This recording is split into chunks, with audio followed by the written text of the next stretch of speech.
ni ndaak waxul li mu wax du dëgg ndax lii lundi suba incha allah 18h ndaak toogaat fi fekk ñi jëm ca procureur léegi yow Thioune ñu àddu ci leneen muy ba tey li ñuy waxtaane concernant xibaar bi nga xamante ni Seneweb fësal na ko ci kàddu yi nga xamante ni Pape Cheikh wax na ko ak Djiby Dramé ginnaaw ba ñu jàkkaarloog enquêteurs yi ba tey gis nga kàddu yi nga xamante ni dox na ci diggante enquêteurs ya ca brigade de recherche bu Kër Massar Pape Cheikh la mu wax Djiby Dramé li nga xam ne moom la wax. xam nga ci dossier bi nag am na fait yu bëri yoo xamante ne boo ko étalé da ngay gis ne Sénégal lu mu ëpp njëriñ fuuf ñu nekk fii di weerante identité nit. Parce que le plus important c'est quoi? C'est qu'il y a un fait après le fait mooy la matérialité mooy lii am na léegi nag lu am est-ce que jaaru na wala war na mën am loolu mooy nekk dans le débat et après d'avoir nga xool lan mooy la nga wax ci matérialité bi nga xool kan moo ko def ak kan nga ko mën a imputer. maanaam su dee lu ñuy reprocher la à qui le reprocher comment et exactement dañuy war a fexe ba lu mel nii du am ci réew mi lu bëri wala buy am sax.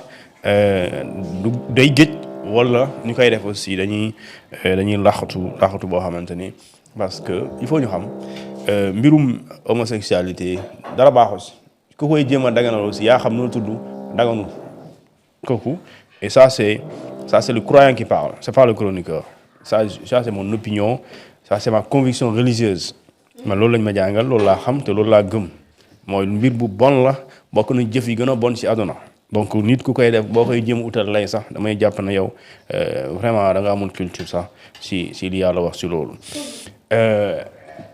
li am solo démb benn journaliste moo génnee exclusivité boobu wax mu tiital ñëpp man mi buñ ma interroger ci question bi vers 11h journaliste bi dama xam ne déet man du ma ci wax parce que aw ma ci benn firnde.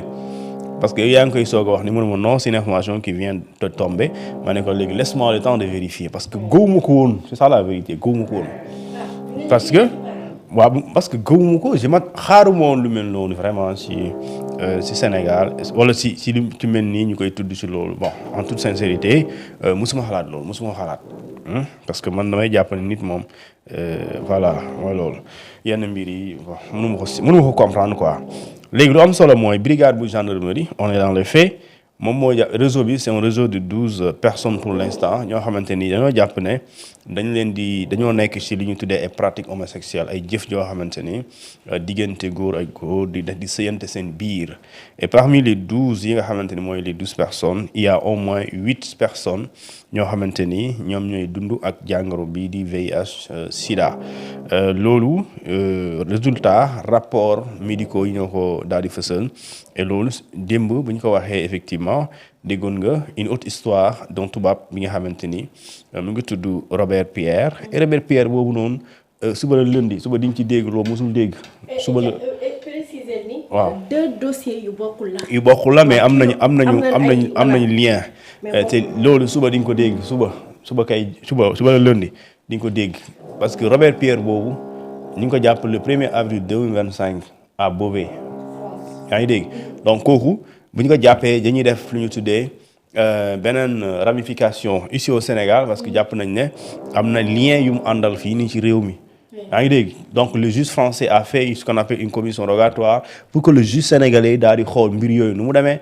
en le faisant bon mu confier que la DIC aussi di def enquête mu daal di découvrir ay yeneen nit et je te dis loolu mooy dañuy tuddee l'histoire donc c'est pas des faits yoo xamante ni séparément mais am na plus tard dañuy am luñ foo xamante foofu la ñuy dajee loolu mooy la vérité.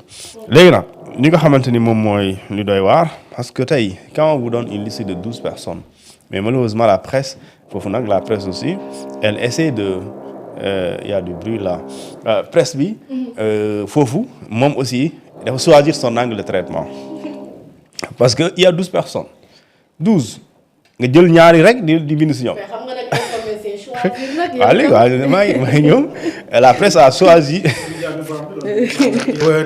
à ce niveau presse moo tànn son angle de traitement. Ça, c'est vrai. Elle a choisi de faire focus sur les deux. et loolu aussi li comme ni nga ko waxee ñàkk doon jaami borom siiw mooy boo nekkee ci mbooloo même bu dee lu baax la yow la ñuy njëkk a tudd bu dee mbooloo yow yaay njëkk a fës yow yaay gën a fës moo tax dans cette histoire de 12 personnes il y a l'animateur Pape Cheikh Diallo et le chanteur Djiby Dramé nga xamante ni ñoom ñoo gën a siiw ci ñi nga xamante ni ñoo ci nekk la preuve jusqu'à maintenant bu weesoo ñaari ñooñu man dégguma kenn ku wax ne diw xam naa ko ci ñu des donte am nañu ko leen xam mais dégguma man ñi ma sama entourage indi personnellement gisuma ku ma wax ne diw mii ñu bind. Xam nga. waaw man individuellement. instant ay enquête individuelle ci laa ne. voilà déjà.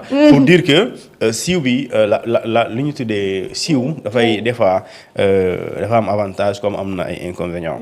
léegi nag bu fekkente ni lu ñu bind fii nii mooy démb dañu ne dañoo def enquête ci benn banquier bu tudd.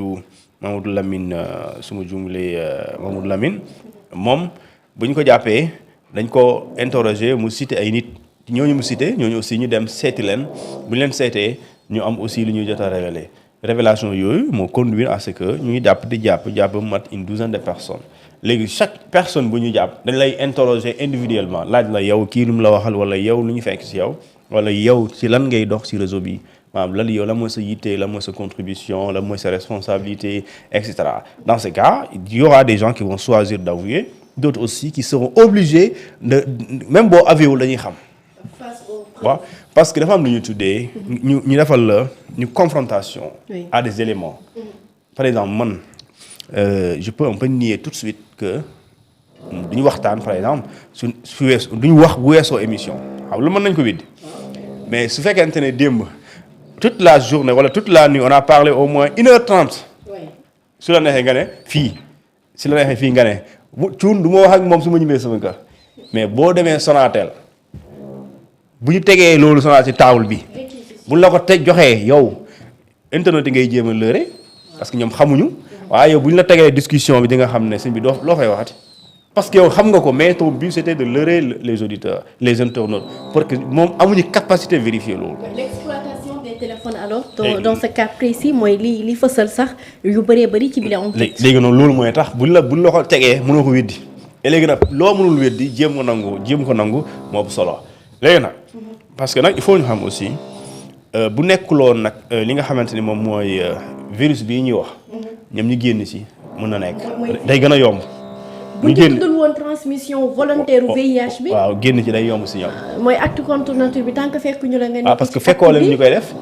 te wax diw sama partenaire aussi mënoo ko toppee loolu pour acte contre nature. mais ñu fekk ci appartement bi nag. mooy ñu baal ma lubrifiant bi. huile de massage bi. les préservatifs à part ban ko fekk ak ñan ko fekkeel ñooñu moom en plein acte par exemple ñooñu mën na leen toppee acte contre nature. fekk en plein acte. waaye mooy ñi ci fekk nga xam ne ñoo indi bi ñu leen jàppee ñu wax ay tour et tout ça. ñooñu en plein acte ñooñu mën nga leen toppee acte contre nature plus les autres sages. voilà loolu mën na nekk. mais koo fekkul muy jëf. ko mënoo ko toppee acte contre nature. waaw léegi nag.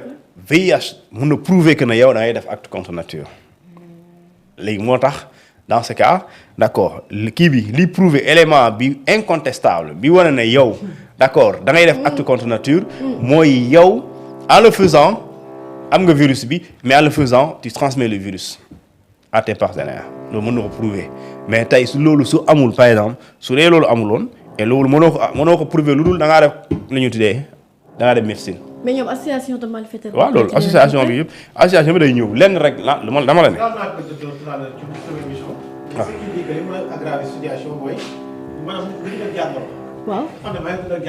waaw. nga dem di seeg ay sans nga protéger nga wàllu ko loolu c'est criminalisé au niveau du Sénégal. waaw c'est criminalisé wala délit la. non c'est un délit. c'est un délit. non nee ma c'est criminalisé. non c'est pas criminalisé. c'est un délit bu dee c'est criminalisé kon moom nañu jàpp ni 5 ans jëm kaw la. non 10 ans sax jëm kaw mais délit la. 10 ans jëm kaw mais du loolu 5 ans la jëm 10 ans la. kon délit la. c'est un délit loolu c'est par exemple bu dee VIH explicitement c'est une loi de 2010 relative au VIH/Sida. soo demee da ngay dem ci article 36 foofu la nekk. li mu wax mooy man démb lañ ma ko laa ko lijjanti dañ ne est puni d'un emprisonnement de 5 à 10 ans et d'une amende de 2 millions à 5 millions toute personne qui connaissant son statut sérologique positif et les modes de transmission du VIH entreprend des relations sexuelles non protégées avec l'intention de transmettre à une autre personne. Oui, képp koo xamante ne da ngaa xam ne da nga feebar sida nga xam niñ koy wàllaatee ba pare nga sekk ak nit te waxuloo ko da nga koo am nga jublu ci wàllu ko yow dañ lay daan lu toll ci 5 ans ba 10 ans léegi nag 5 ans ba 10 ans c'est selon la gravité des faits. mais kon yow parce que soo ko wàllee mineur. oui c'est encore plus grave. plus grave oui. waaw loolu moo tax léegi mën nga dem ba 10 ans léegi soo ko wàllee koo xamante ni yow buñ ko wàllee moom wàll na ci dizaine wala plusieurs personnes wala nga parce que il faut ñu xam. maanaam am activité sexuelle bu danse. waaw comme ni ñu koy waxee seen ay termes. parce que oui. parce que est-ce que xam nga lii nii c'est extrêmement grave. c'est quand on dit 2 personnes rek na ñaar rek am feebar bi c'est-à-dire bul comprendre ñaar ñooñu bu weesoo ñoom seen i biir bul xam feneen est-ce que amuñ ko feneen est-ce que defuñ ko feneen. seen xarit parce que il se peut par exemple si. te docteur bi aussi nee na mooy la plupart ñu koy nekk en général dañuy am soxna ak yooyu. waaw loolu laa bëgg a wax léegi loolu laa la bëgg a wax. ak seen ay gan. léegi nag ki gën a ndaw ki gën a âgé moins âgé il a 20 ans. oui 20 ans. léegi supposons ñoom ñëpp ay majeur lañ léegi supposons ñi ci am jabar wala Sénégal fii des fois même boo amul jabar am nga nekkaale quoi te nekkaale boobu des fois mën na la permettre ngeen yegg ci yenn affaires yi léegi supposons yow nekk am nga ko mais sa nekkaale boobu xamu ko sa jabar jooju xamu ko yow su boobaa bu dee da ngay sekk ak moom wàll nga ko tout de suite waaw léegi soo ko wàllee bu dee yow sa copine la yow tamit kooku wàll nga ko yéen su wóorul da nga koy takk seen relation bu jeexee sa copine boobu dafay wàll keneen su amee jëkkër dafay wàll keneen sa copine boobu bu dee moom tamit yemul maanaam moom day dugg fii génn fële parce que bu dee da nga nekk extra koo xamante ni boo xaw noo tudd léegi moom mën na ko am si yow et pare nga wàll ko keneen kooku aussi wàllu ko mën na c'est-à-dire mën nga ci diggante boobu ci cercle boobu mën nga ci wax plusieurs contaminations. Thioune question voilà.